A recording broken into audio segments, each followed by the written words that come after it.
James. I am the co-owner of Dream Performance, and I'm going to be moderating this panel today, focusing on mind, body, and soul. I have three great panelists. I'm going to pass the mic. Introduce yourselves, fellas, and then we'll kind of kick off with our questions. My name is Jamil Muhammad, just an activist and speaker for my community, and it's pretty much I own a shoe store, and I own my own shoe company. Yes, Brother Jamil Muhammad. Hey everybody, how y'all doing? I'm Coach James J. Rowley Rollison, owner of Savage Fitness here in Fort Worth, DFW Dallas Weekly's 2022 Best Gym, and I'm a fitness professional. I'm from Stop 6, Texas. What's up, everybody?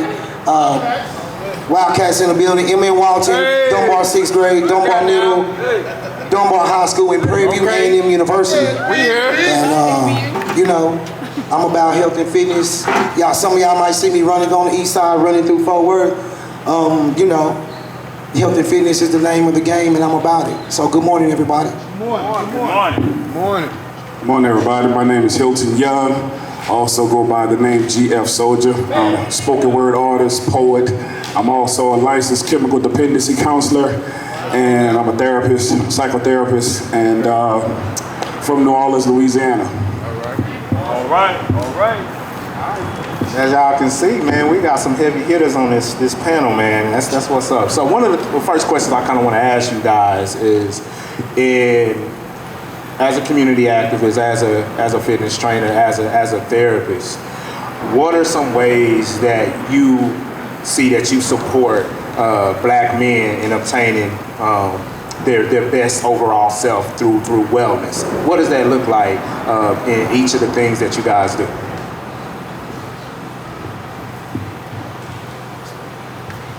All right, so as I stated, Savage Fitness, Savage Gym LLC is the name of my brand and my gym, and I take a savage approach towards it as far as motivating and influencing men.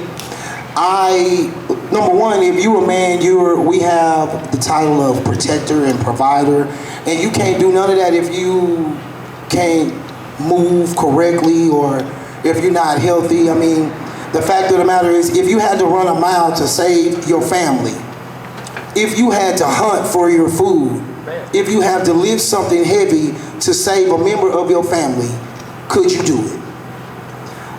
So I put those things on men's mind and motivate them in those ways, in the warrior way, the savage way, and you know, I try to debunk the what's the word I'm looking here for, James? The myth, you know, of how black men carry themselves, you know, what we do. A lot of times, I don't think a lot of us pay as much attention to our health and wellness as we should, and I think that's where it starts. So that's how I motivate. Brother Jamil Muhammad, also live in the Peace family. Everybody is very proud today. One thing that I say that I can do to help motivate my people is encourage them, as the Honorable Elijah Muhammad, Honor Minister Louis Farrakhan has taught us how to eat to live. One thing that we suffer from in our community, and we see it, is our eating habits until they set up more fast food joints and stuff like that in our community to kill us as a people. So the main important thing that we should be focused on, and that I try to let people up in, is eating, you know, one meal a day. Eating the right foods, eating more vegetables, because it's easier for us to get involved in, you know, eat some fast food, and that's one of the things that we suffer from when it comes to mental health, and it also comes to physical health as well. So I would say encouraging people to read the book How to Eat to Live and to eat one meal a day. I'm a cognitive behavioral therapist. My duty towards my black brothers is to challenge the thoughts and negative thoughts and the irrational beliefs that resides in their psyche. The biggest thing, my biggest duty is to get my brothers to overcome the fear of being vulnerable and start digging deep inside the soul and the mind to start unpacking and uncovering some of that stuff that we hold in. I challenge the belief that you look like a punk because somebody hurt your feelings. And so what we do, particularly as black men, we use the emotion of anger to express our emotions, because anger appears to be the only emotion that does not emasculate us. But fear is just the surface emotion that covers up the fact that somebody just hurt our feelings. And so my job is to get the brothers in one-on-one or do a group session to get them to find out who really hurt their feelings and why they're so pissed off.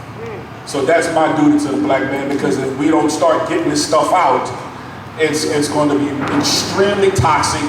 And we do know that stress, it also is the foundation of heart attack, stroke, diabetes, major depressive disorder,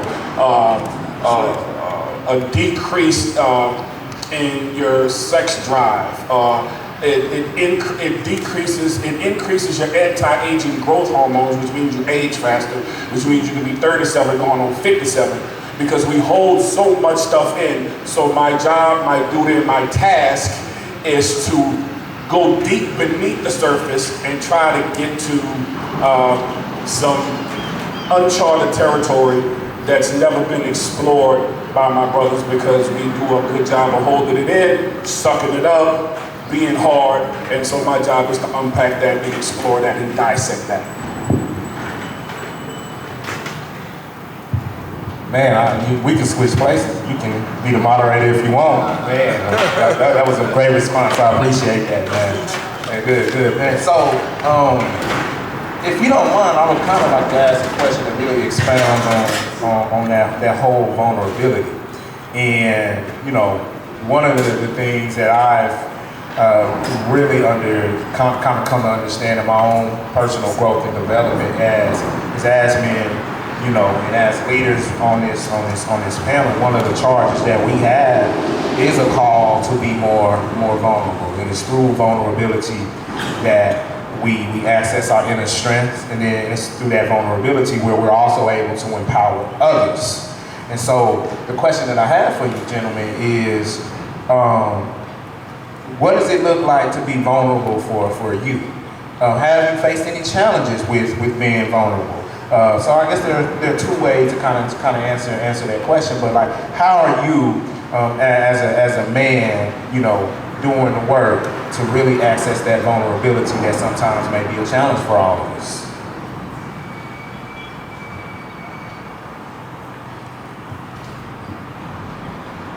All right, so that's actually a really good question. So I want to say that as a black man, being vulnerable isn't always a luxury that we have, because of the responsibilities that we have, because of how we're raised, how life is, what society is. So in a lot of cases, you have to figure out who, what, when, where, why to be vulnerable if you are. Realistically, to say as a man, as a king, as an alpha, as a leader, as a savage, as a Stop 6 representative, okay? Being vulnerable isn't something that any of us want to admit to, and it's a true human emotion, something that all of us experience. For me personally, to answer your question, have I experienced vulnerability? To be honest, I have. I'm gonna get a little personal with y'all. In November, I lost my mother. I'm the oldest on my pack, and from cancer.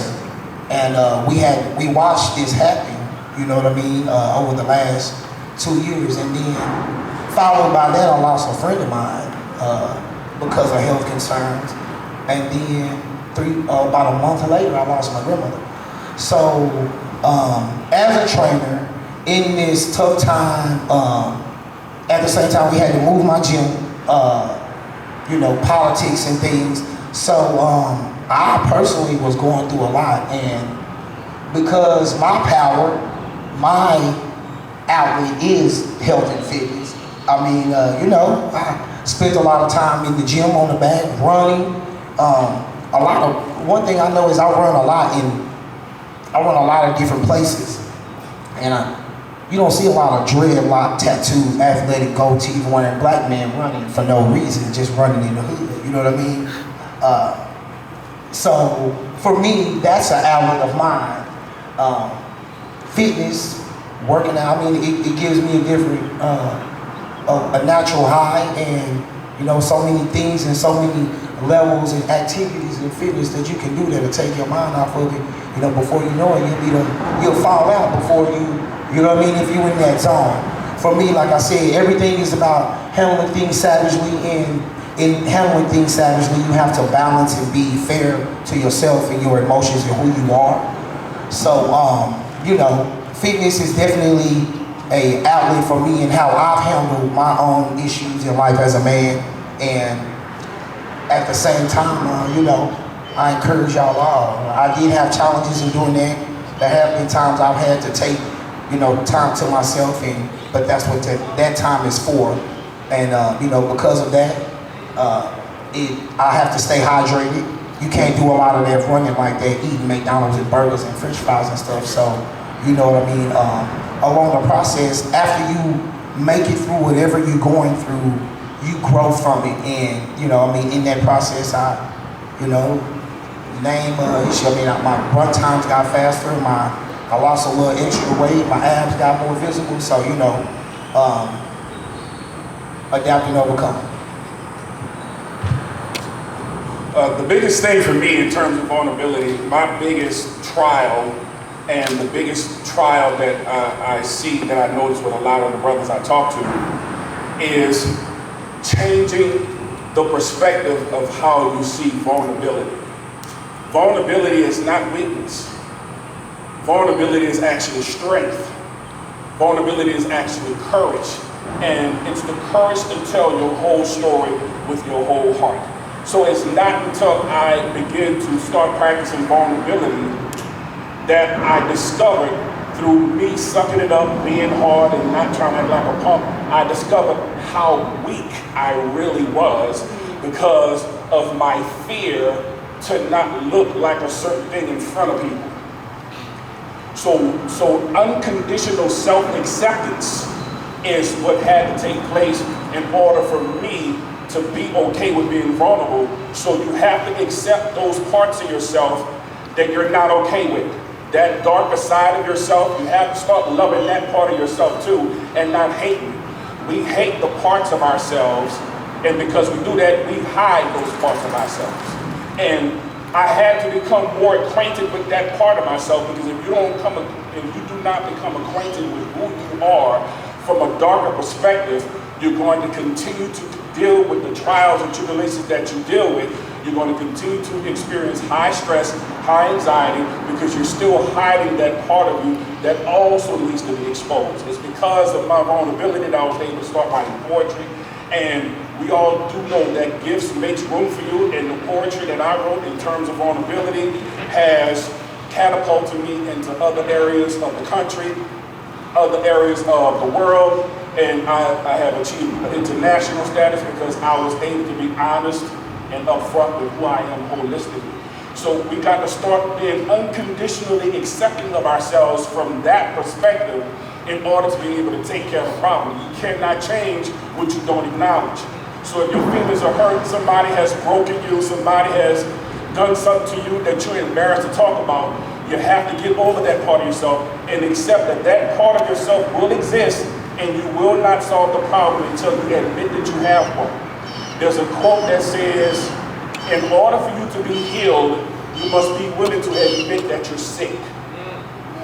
So if you don't have that admission of who you are from a darker perspective, you will never be healed from who you are, and you will never be totally accepting of who you are, the person that you are holistically. To answer your question, when I look at it, if I'm saying this correctly, when I look at vulnerability, when you identify, I look at taking self-accountability, like the brother is saying. One thing that we face in the youth, when dealing with the youth and working inside of the schools, is these young brothers, they have demons.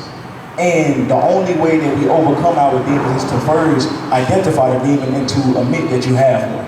Then once we start to come into awareness with our demon, we can start to work against it. When I look at myself as an example, I faced a spiritual battle. And I had to identify that at first it was a spiritual battle. And I had to start to gather a connection with Almighty God Allah so that I can overcome that spiritual battle.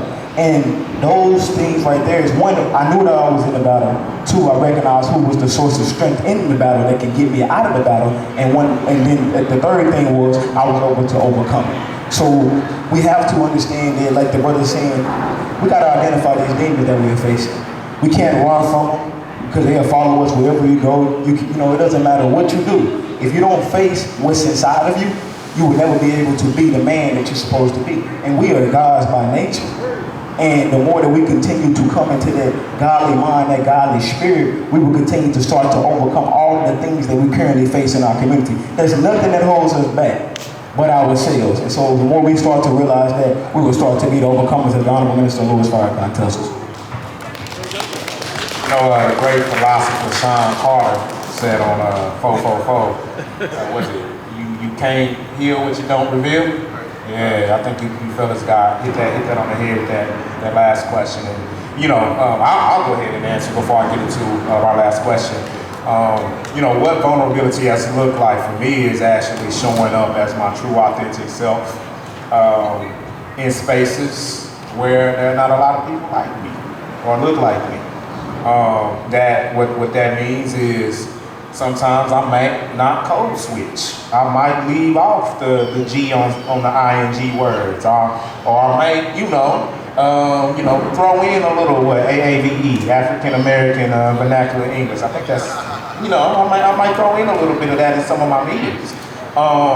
And what I realized is, man, the foundation of what I do is all about community and serving people who may be marginalized. And if I can't show up as myself in service of them and advocating for them, and then when I actually connect with them in the community, it makes it a lot more challenging. Because if I'm feeling like I'm having to put a mask on, take it off, put a mask on, take it off. And at this point in my life and kind of how I feel about really moving in various spaces, I'd just rather just have the mask off.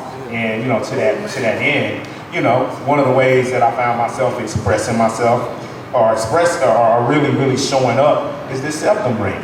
The septum ring is not necessarily the norm for a black man. It's something that, may not necessarily be on brand. And what I found is it's really just a symbolic expression of, okay, this is who James truly is. And so, like we said, really accessing that parts of myself that I used to fear, sharing that fear and showing up in the way that I want to show up. So the last question, fellas, that I want to ask you guys, and I really want you to really dig deep for this one, is what does community mean to you? In the context of everything that we're saying, what does community mean to you? Because in the context of this question, guys, is as men, we do a lot of work in isolation. And we try to, fight our battles, fight these demons on our own. But what are some ways that you feel like we can tap into and access each other, access community, to really support our individual growth?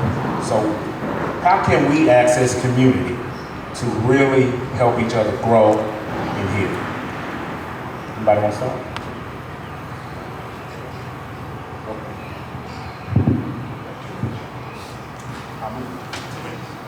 So when I think of the word community, I think of the word reciprocal. I think that for community, it's a pouring into ourselves.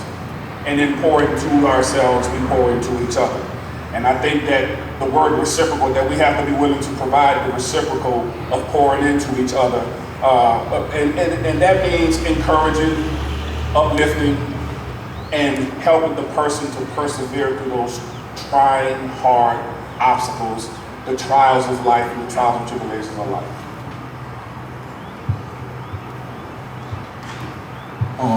When I look at the question that you just asked, in the word community is unity. One thing that I can say is, gathering our people and my people to be on one sole purpose, knowing that and encouraging them to know that we have one goal, and that's to overcome all obstacles and to make our community a decent, safe place to live. So with that being said, I say that we have a mentoring program. And our sole purpose in this mentoring program is to help the young brothers become better tools for the community, better soldiers, better brothers for the community, better sons, better fathers, just so that we as a community can be on one page. Because we look in our community now, we don't have one sole purpose. Everybody is living for a different purpose. Everybody is living for a different reason. But I try to gather the community in becoming one, and that's what I say.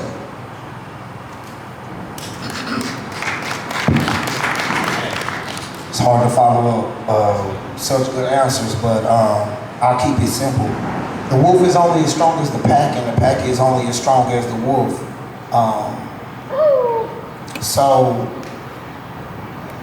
looking out for each other, we're only as weak as our weakest link. We're only as strong as our strongest link.